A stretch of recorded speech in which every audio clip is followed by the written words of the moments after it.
د مولانا صاحب یو بیان او د هغه بیان خلاف بلاول بوټو هم اخر خپل بیان جاری کړی دی. بلاول بوټو د مولانا صاحب د بیان حواله سره چې کمی خبرې کړي په هغه هم په دې ویډیو کې خبره کو.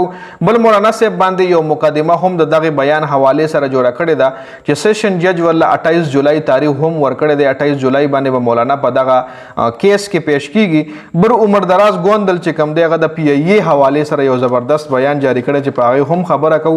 بل د پاکستان حکومت چې کم د پټرولو د نرخونو حواله سره یو نوې پلان تیار کړی چې د پټرولو نرخونه په کم حساب سره زیاتیږي یا کمیږي.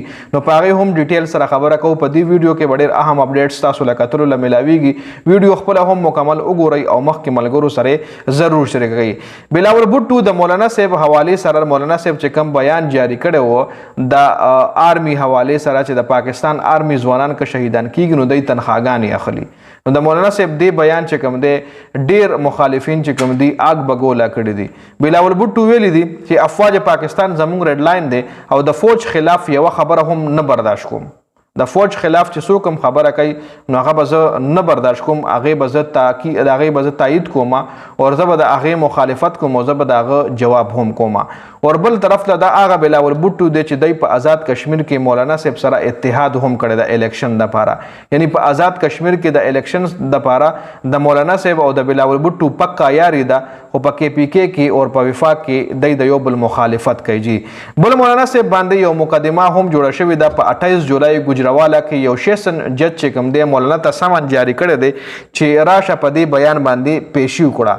یعنی مولانا صاحب چې دا کم بیان جاری کړی دی نو په دې باندې بوس په مولانا صاحب یو کیس هم جوړ شوی دی چې په 28 جولای باندې با مولانا صاحب په دغه کیس کې پیش کیږي. جی بل عمر دراز ګوندل چې کوم دی هغه د پی ټی آی د پی ای حواله سره تاسو له معلومه ده پی ای الریډي خرڅه شوې ده.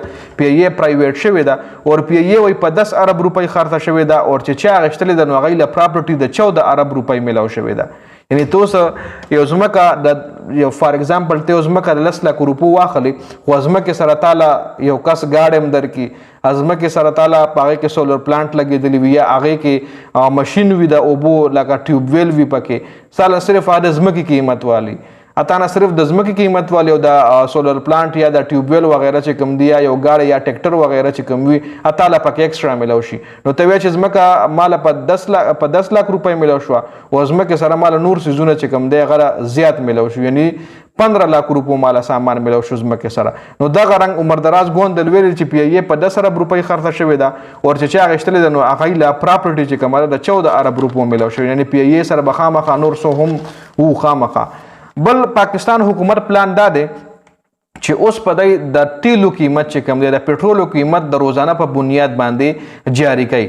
لکه د شپې 12 بجې به د پټرول نوې قیمت هر ورځ جاری کیږي. لکه څنګه چې د ګولډ قیمت د سرو زرو قیمت هر ورځ جاری کیږي. نو داسې اوس حکومت وایي چې کې دې شي مونږه د لپاره قانون دا جوړ کو چې د پټرولو قیمت په هر شپه د شپې 12 بجې جاری کیږي. هغه کمې یا زیاتې د شپې 12 بجې برازي.